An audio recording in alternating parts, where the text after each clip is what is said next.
Welcome to the Temple of Miracles Monday night candle service. We're now witnessing the live video of the candle service on Monday nights. In the frame you have the temple and the priestess doing the offerings to Papa Eligwa. We have the temple trustees also doing the offerings to Papa Eligwa. Temple of Miracles is situated in Bangalore in Koramangala. The temple is open on all 7 days of the week, Monday to Thursday from 11 a.m. to 7 p.m., Sundays from 3:30 p.m. to 6:30 p.m. Temple of Miracles is the first Yoruba temple in India. So my name is Sheelaa M Bajaj and I'm 43 and I was born and brought up in Bangalore, lived all my life here, and what I do is for the last a little over 2 decades I've been guiding and mentoring people spiritually. I started my journey as a healer. I started my journey when I was in school out of curiosity, doing healing for myself, and basically started with myself and eventually went to healing other people. But it all started with curiosity. It was not, a gift that was given to me. And the interest just grew because I started getting more insights on, it's like when you open a Pandora's box and you discover some khazana, then you kind of go deeper into it.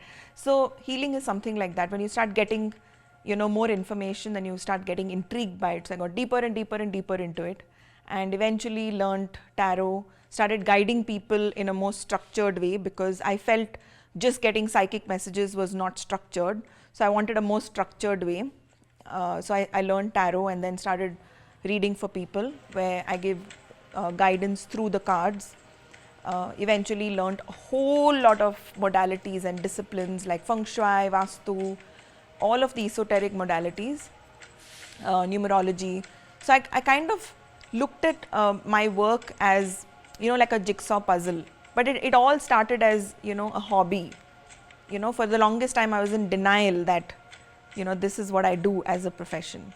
So this is where my journey started.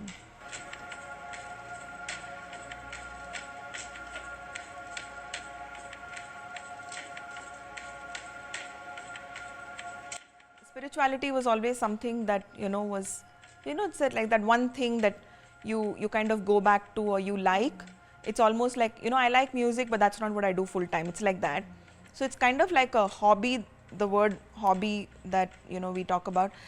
So it wasn't something that I ever intended I would do full time. It was something that I enjoyed doing and I did it for my soul. So I developed an interest in art and design. So I went to art school and started pursuing that, and horribly flunked out of art school, and then realized that maybe that's not for me, and then went to the US and pursued my studies in general business. So I mean, my path was I just kept going into whichever path I felt was fine, and then at some point I realized that this was what I wanted to do.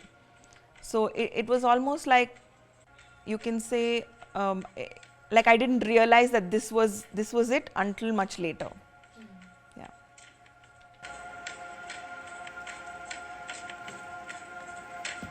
I was always like, discounted as a person, but it's very sad that something like being on national television, headlines today, and Aaj Tak subsequently after that, and being on India Today magazine couple of times, it's sad that validates your sanity to people and makes them look at you in a different way. I mean, I'm the same person I was before television. I'm the same person I'm after that. Spiritually, obviously, I've grown over the years, but I'm still the same person. I'm still that same person, who started my journey with having no money to pay my 2-year-old school fees. I'm still that same person. I grew from that rock bottom. It's just that the platform that I was on kept changing at every point.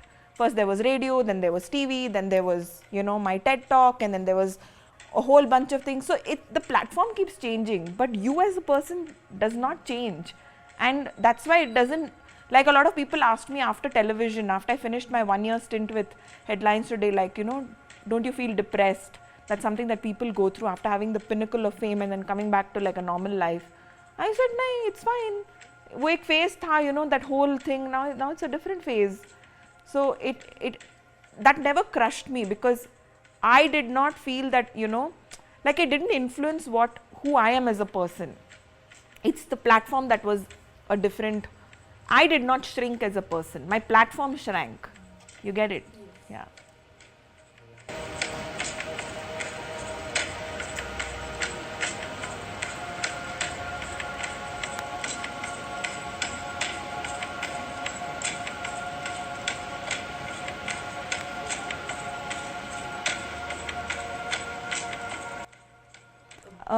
My spiritual path has constantly evolved, from just being a healer to being a psychic to being a tarot card reader, numerologist, and all of that. And then I turned into a life coach. I got certified as a life coach.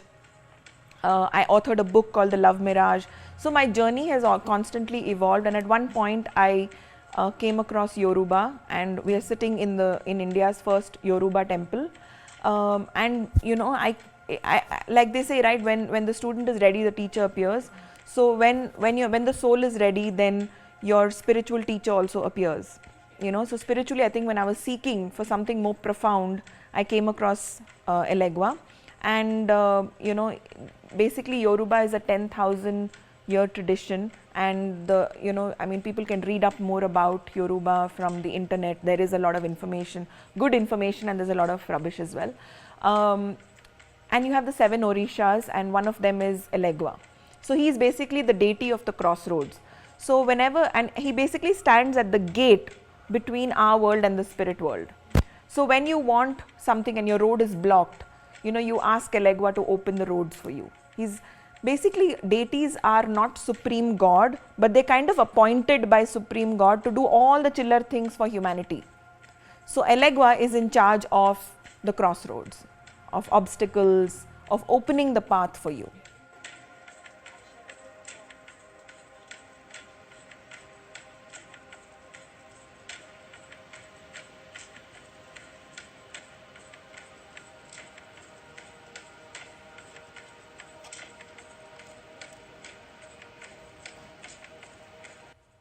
So I wrote this book, and again, this was, you know, during the time that I was doing national television in Delhi. I started writing the book, and I'd keep writing, you know, on little sheets of paper, channeled a lot of information, and I still remember there was one, I was reading the book Conversations with God from Neil Donald Walsh, and I remember and I'm borderline dyslexic. Right, for me that was one of the books that I put so much energy and effort into reading, and that book changed my life, and I started having like my own, you know, relationship with God. And when I started being open to being a channel to channeling information, this 90% of that book is channeled. So it's all about relationships, and it also covers a lot of topics, because I've been through an abusive relationship. I've been through a toxic relationship. Today I'm at a place in my life. I moved to Dubai for 2 years. I moved back. My son is now studying film and acting in the US. Like, I make my choices. I've created my life, and everyone has that power to create their life from nothing. You know, all of the things that you think, all of the excuses that you've made are only excuses that are in here, that you've decided in your mind. I can't do this because I don't have the support. I can't do this because मेरे पास पैसा नहीं है. I can't do this because ये opportunity नहीं है. सब जगह है. If you want to do it, you'll do it. If you don't want to do it, you won't do it.